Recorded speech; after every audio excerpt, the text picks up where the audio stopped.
يقول في سورة هود قال تبارك وتعالى قل نحمل فيها من كل زوجين اثنين وأهلك إلا من قد سبق عليه القول. وأهلك هو يتساءل هل هي اسم بمعنى الأهل أم فعل بمعنى أهلك؟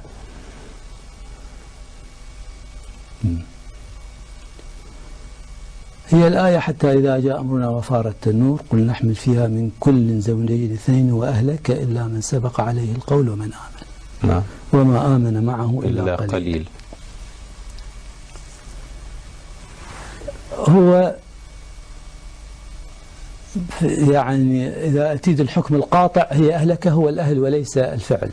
في سورة المؤمنون قال وأهلك إلا من سبق عليه القول منهم، وأهلك إلا من سبق عليه القول منهم. نعم. فالضمير في منهم يعود على الأهل. إذن راح نستدل بما في سورة النور على أن المقصود الأهل. هذه كلها مرجحات. أما ما يقطع، الأمر الذي يقطع بأن المقصود هم الأهل وليس فعل ماضي. الآن لو قرأنا الآية قال وأهلك إلا من سبق عليه القول ومن آمن، وهكذا. نعم. زين. لو كان أهلك فعل ماضي راح الناجين راح يصيرون الاثنين، من سبق عليه القول ومن آمن. إذا من سبق عليه القول غير من آمن. سليم. زين. إذا راح ينجون اثنين، المؤمنين ومن سبق عليهم القول ممن ليس مؤمنا.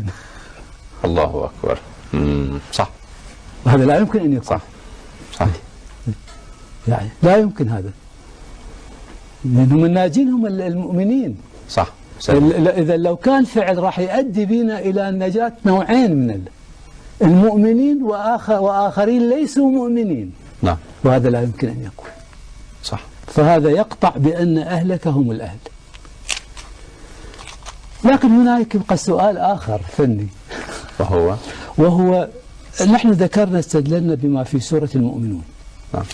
في المؤمنون قال وأهلك إلا من سبق عليه القول منهم. هنا قال وأهلك إلا من سبق عليه القول، لم يقل منهم. سبق عليه القول بماذا؟ بالعذاب، بالهلاك؟ نعم. نعم. وهنا أيضا مما يدل على أن يعني المقصود مجيء على هنا يعني عذاب، لأنه لو لم يجي عذاب لجاء باللام. شلون ولقد سبقت كلمتنا لعبادنا المرسلين أنهم لهم المنصورون. يعني كان غير شكل. إن الذين سبقت لهم منا الحسنى أولئك عنها مبعدون. فسبقت عليه العذاب هنا. نعم. نعم. لكن يبقى السؤال الآخر. يعني تفضل. وهو أنه في المؤمنون قال وأهلك إلا من سبق عليه القول منهم. في الهود ما قال منهم، قال وأهلك إلا من سبق عليه القول ومن آمن. لماذا هو قال في منهم؟ لماذا قال منهم؟ وحقيقة مو فقط هذا السؤال، لأن هو أيضا أظن في سورة هود قل نحمل فيها، ما قال فاسلك فيها. سلك هو الأصل فيها هو النفاذ في الطريق، دخول في الطريق ليسلكوا منها سبلا فجاجا فاسلكي سبل ربك. هذا الأصل هو. نعم. السلوك هو النفاذ في الطريق، هذا الأصل، هذا السلوك. وقد يأتي معنى الدخول، ما سلككم في سقر ممكن تدخل، فاسلك يدك في جيبك، يعني تدخل. هذا السلوك في الأصل، هذا سلوك في الطريق. يعني الحمل بعد السلوك عادة، يعني يسلك يدخل السفينة يصير حمل، يسلك والدخول ينفذ، والحمل راح يأتي مرحلة بعدها. نلاحظ في سورة هود ذكر ما يدل على الحمل، ولم يذكر في سورة المؤمنون ما يدل على الحمل، يعني حمل السفينة للأشخاص.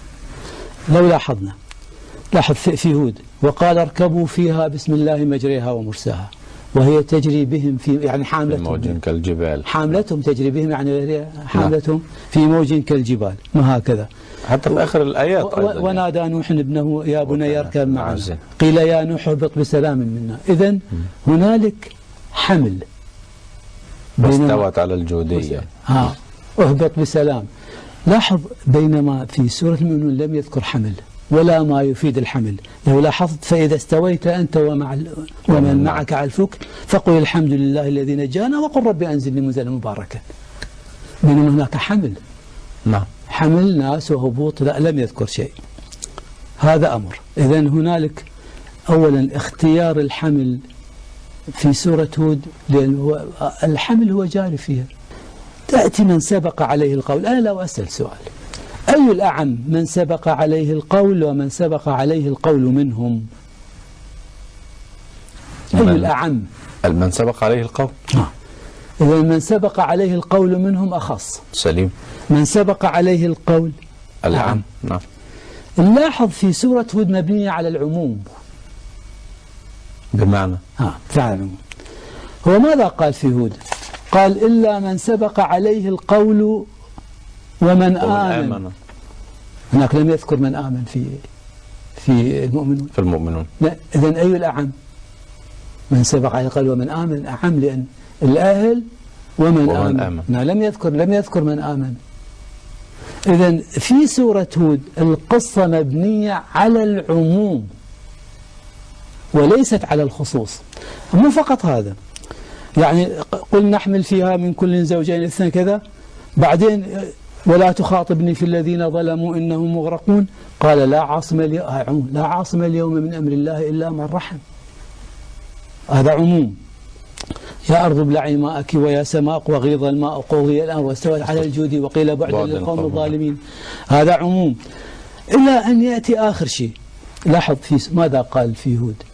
قيل يا نوح اهبط بسلام منا وبركات عليك وعلى ممن معك وأمم سنمتعهم ثم يمسهم منا عذاب أليم. نعم. بينما ماذا قال في ابن وقل ربي أنزلني منزلا مباركا وأنت خير المنزلين. لاحظ أولا قال يا نوح اهبط بسلام منا وبركات. ذكر السلام في المؤمن ما ذكر سلام. سليم. سلام وبركات أعم. ثم قال منزلا مباركا وقال بركات والبركات جمع إذن أعم. ثم قال أنزلني منزلا قال هنا بركات عليك وعلى ممن معك. أعم العموم. أعم. نعم. أعم العموم. إذن القصة أصلا في سورة هود مبنية على العموم مثله، بينما لا في المؤمن مبنية على الخصوص. ولذلك لاحظ قال ذكر منهم. الله أكبر. ما شاء الله. فتح الله عليك.